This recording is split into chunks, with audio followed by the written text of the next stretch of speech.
जय हिंद दोस्तों आज हम जानेंगे कि बिहार रेजिमेंट को किलर मशीन और बजरंगबली की आर्मी क्यों कहा जाता है। लेकिन सबसे पहले आइए थोड़ा बिहार रेजिमेंट के बारे में जान लेते हैं। तो वीरता और साहस का यह इतिहास ब्रिटिश काल से शुरू होता है। दोस्तों बिहार रेजिमेंट का गठन 1941 में हुआ था। बिहार रेजिमेंट में 26 बटालियंस हैं। इनके निकनेम वीर बिहारीज, किलर मशीन, जंगल वॉरियर्स और बजरंगबली की आर्मी है। वहीं इनका मोटो कर्म ही धर्म है। बिहार रेजिमेंट का सेंटर दानापुर कैंट पटना में स्थित है। ये देश के सबसे पुराने कैंटोनमेंट में से एक है। मौजूदा समय में बिहार रेजिमेंट में सिर्फ बिहार के ही नहीं बल्कि देश भर से सैनिक आते हैं। वैसे तो किसी भी रेजिमेंट में शामिल होना इस बात पर निर्भर करता है कि उसमें कितनी वैकेंसी है और कितने लोग शामिल होना चाहते हैं, लेकिन अच्छी रैंक वालों को अपनी पसंद की रेजिमेंट मिल जाती है। इसके अलावा किसी भी रेजिमेंट में एंट्री पेरेंटल कमांड के आधार पर मिलती है। अगर किसी के पिता ने किसी खास रेजिमेंट को कमांड किया है तो उसे वहां एंट्री मिल जाती है। लेकिन अब सवाल ये आता है कि इन्हें किलर मशीन और बजरंगबली आर्मी क्यों कहा जाता है। तो दोस्तों बिहार रेजिमेंट का इतिहास वीरता की कई कहानियों से भरा पड़ा है, जिसकी वजह से इन्हें दुश्मन किलर मशीन, जंगल वॉरियर्स और बजरंगबली की आर्मी के नाम से जानते हैं। चाहे बर्फीले पहाड़ हो या रेगिस्तान, बिहार रेजिमेंट ने अपनी वीरता की छाप सभी जगह छोड़ी है। दोस्तों बिहार के छोटे छोटे शहरों से सैनिकों को ट्रेडिशनल रूप से सेना में शामिल करने का काम लॉर्ड क्लाइव ने 1757 में किया था। इन्हें मेन रूप से ब्रिटिश ईस्ट इंडिया कंपनी की सेवा के लिए रखा गया था। शुरुआत में इनका रिक्रूटमेंट भोजपुर से किया गया, लेकिन बाद में बक्सर, रोहतास और कैमूर से भी सैनिकों को चुना गया। इन सैनिकों की खासियत ये थी कि किसी भी परिस्थिति में नई तकनीक को कम से कम समय में समझना और उसे इस्तेमाल करना। और यही जवान बाद में भारत में ब्रिटिश सेना की बंगाल इन्फेंट्री का हिस्सा बने। मौजूदा समय में बिहार रेजिमेंट में 26 बटालियन, 4 राष्ट्रीय राइफल्स और 2 टेरिटोरियल आर्मी बटालियन के साथ देश की सेवा करते हैं। दोस्तों 1971 के वॉर में पाकिस्तान के 96,000 सैनिकों ने बिहार रेजिमेंट के जाबाजों के सामने ही बांग्लादेश में सरेंडर यानी आत्मसमर्पण किया था। वहीं कहते तो ये भी हैं कि बिहार रेजिमेंट के सैनिकों की लड़ाई के तेवर का पाकिस्तानी सैनिकों में इतना खौफ था कि वह लड़ने को तैयार नहीं हुए, जो दुनिया भर के मिलिट्री इतिहास में एक रिकॉर्ड था, जब इतनी बड़ी सेना ने बिना लड़े ही हथियार डाल दिए थे। कारगिल वॉर के दौरान जुलाई 1999 में बटालिक सेक्टर के पॉइंट 4268 और जुबर रिज पर पाकिस्तानी घुसपैठियों ने कब्जा करने की कोशिश की थी। तब बिहार रेजिमेंट के जवानों ने उन्हें खदेड़ दिया था। कारगिल वॉर में शहीद कैप्टन गुरजिंदर सिंह सूरी को मरणोपरांत महावीर चक्र से, तो मेजर मरियप्पन सरावनन को मरणोपरांत वीर चक्र से सम्मानित किया गया था। वॉर के दौरान जब बिहार बटालियन के जवान दुश्मन पर धावा बोलते हैं तो वो जय बजरंगबली और बिरसा मुंडा की जय के नारे लगाते हैं। यही बिहार रेजिमेंट का वॉर क्राई है। दोस्तों वॉर क्राई एक तरह का नारा होता है जो हर बटालियन वॉर में दुश्मन पर हमले के दौरान इस्तेमाल करती है। हर बटालियन की अपनी अलग अलग वॉर क्राई होती है। इस रेजिमेंट में काम कर चुके कुछ रिटायर्ड ऑफिसर्स की माने तो दुश्मन में इस आर्मी का इतना खौफ है कि वे इसे किलर मशीन, जंगल वॉरियर्स और बजरंगबली की आर्मी भी कहते हैं।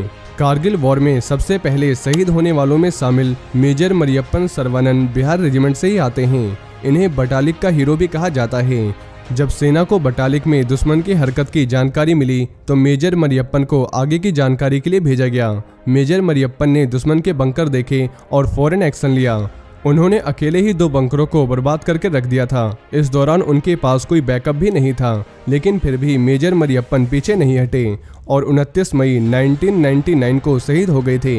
उनका शव कारगिल की घमासान लड़ाई की वजह से 3 जुलाई को बर्फ में ढका मिला था। मेजर सरवनन के साथ पलटन के जवानों में से बचे हुए एकमात्र सैनिक थे नायक शत्रुघ्न, जिन्हें 3 गोलियां पैरों पर लगी थी। उन्हें यूनिट के कैंप तक पहुंचने में 10 दिन लगे थे। वे रेंगते रेंगते किसी तरह कैंप तक पहुंचे और उन्होंने यूनिट को इस बात की जानकारी दी कि मेजर सरवनन शहीद हो चुके हैं। साथ ही उन्होंने दुश्मनों के कई बंकर्स को ध्वस्त कर दिया है और बटालिक से पाकिस्तानियों को लगभग खदेड़ दिया है। नायक शत्रुघ्न का बाद में गैंग्रीन के कारण फील्ड अस्पताल में निधन हो गया था। मेजर सरवनन पहले ऐसे सैनिक थे जिन्होंने बिना किसी इन्फॉर्मेशन के दुश्मन के बंकरों को बर्बाद करके भारी नुकसान पहुंचाया था और उन्होंने 11 पाकिस्तानी जवानों को भी मारा था। वहीं दोस्तों चाइना से हाल ही में हुई झड़प को कौन भूल सकता है, जब भारतीय जवानों ने चीनियों को अच्छे से धोया था। दरअसल 15 जून की शाम को इंडियन 3 इन्फेंट्री डिवीजन कमांडर और कई सीनियर ऑफिसर पूर्वी लद्दाख सेक्टर में सहयोग और गलवा नदी के वाई जंक्शन के पास मौजूद थे। दोनों देशों के बीच बातचीत होनी थी, इसलिए अफसर वहां मौजूद थे। जानकारी के मुताबिक 16 बिहार रेजिमेंट समेत भारतीय सुरक्षा बलों से सुनिश्चित करने को कहा गया था कि चीन अपनी पोस्ट हटा ले। इसके बाद एक छोटी पेट्रोलिंग टीम यानी पेट्रोल को इस मैसेज को देने के लिए भेजा गया। चाइनीज ऑब्जर्वेशन पोस्ट पर उस समय 10 से 12 सैनिक मौजूद थे, जिन्हें भारतीय पेट्रोल ने जाने के लिए कहा, जैसे कि हाई लेवल मिलिट्री बातचीत में तय हुआ था। लेकिन चीन की सेना ने ऐसा करने से मना कर दिया और पेट्रोल अपनी यूनिट को इसकी जानकारी देने के लिए वापस आ गई। तब 16 बिहार के कमांडिंग अफसर कर्नल संतोष बाबू समेत 50 भारतीय जवान चीन के सैनिकों को समझाने गए कि उन्हें पीछे जाना होगा, क्योंकि वो भारत की जमीन पर हैं। इस बीच जब भारतीय पेट्रोल लौटे, तब तक चीन की पोस्ट पर मौजूद सैनिकों ने गलवा घाटी में पीछे की तरफ मौजूद अपने जवानों को बुला लिया, जिसके बाद करीब 300 से 350 चीनी सैनिक पोस्ट पर आ गए थे। जब दोबारा भारतीय पेट्रोल पहुंचा, तब चीनियों ने अपनी पोस्ट पर ऊंची जगहों पर और सैनिक इकट्ठा कर लिए और पत्थर हथियार भी जमा कर लिए थे। भारतीय पेट्रोल के दोबारा पहुंचने पर दोनों पक्ष बातचीत करने लगे, लेकिन जल्दी बहस शुरू हो गई और भारतीय जवानों ने चीन के टेंट और इक्विपमेंट हटाने शुरू कर दिए। चीन के सैनिकों ने पहले से ही हमले की तैयारी कर रखी थी और उन्होंने पहला हमला 16 बिहार के कमांडिंग अफसर कर्नल संतोष बाबू और हवलदार पलानी पर किया था। संतोष बाबू के शहीद होते ही बिहार रेजिमेंट के जवानों ने अपना आपा खो दिया और संख्या में कम होने के बावजूद भी वो चीन के सैनिकों पर तेजी से हमला करने लगे। लेकिन चीनी सैनिक भारतीय सैनिकों पर ऊंची जगहों से पत्थर फेंक रहे थे। ये लड़ाई देर रात 3 घंटे तक चली, जिसमें कई चीन के सैनिक या तो मारे गए या फिर गंभीर रूप से घायल हो गए।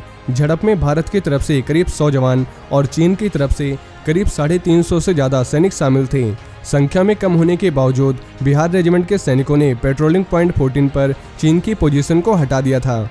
तो अब आइए इनके अवार्ड्स के बारे में भी जान लेते हैं। दोस्तों, बिहार रेजिमेंट को अब तक 3 अशोक चक्र, 35 परम विशिष्ट सेवा मेडल, 9 महावीर चक्र, 21 कीर्ति चक्र, 49 अति विशिष्ट सेवा मेडल, 51 वीर चक्र, 70 शौर्य चक्र, 9 युद्ध सेवा मेडल, 448 सेना मेडल, 7 जीवन रक्षक पदक और 42 विशिष्ट सेवा मेडल से सम्मानित किया गया है।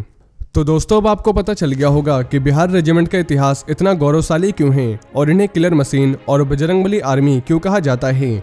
वहीं अगर आप भारतीय सेना से जुड़ी ऐसी और भी जानकारी जानना चाहते हैं या ऐसे और भी रेजिमेंट्स के बारे में जानना चाहते हैं, तो आपको हमारे चैनल पर इससे रिलेटेड कई सारी वीडियोस मिल जाएंगी और कुछ वीडियोस के लिंक आपको नीचे डिस्क्रिप्शन में मिल जाएगी। और इस वीडियो से संबंधित अगर आपके मन में कोई भी सवाल हो तो आप नीचे कमेंट बॉक्स में हमसे पूछ सकते हैं। हम आपको जवाब देने की पूरी कोशिश करेंगे। और ये वीडियो अगर आपको पसंद आई हो तो अपने दोस्तों के साथ ज़्यादा से ज़्यादा शेयर करें। जय हिंद, जय भारत।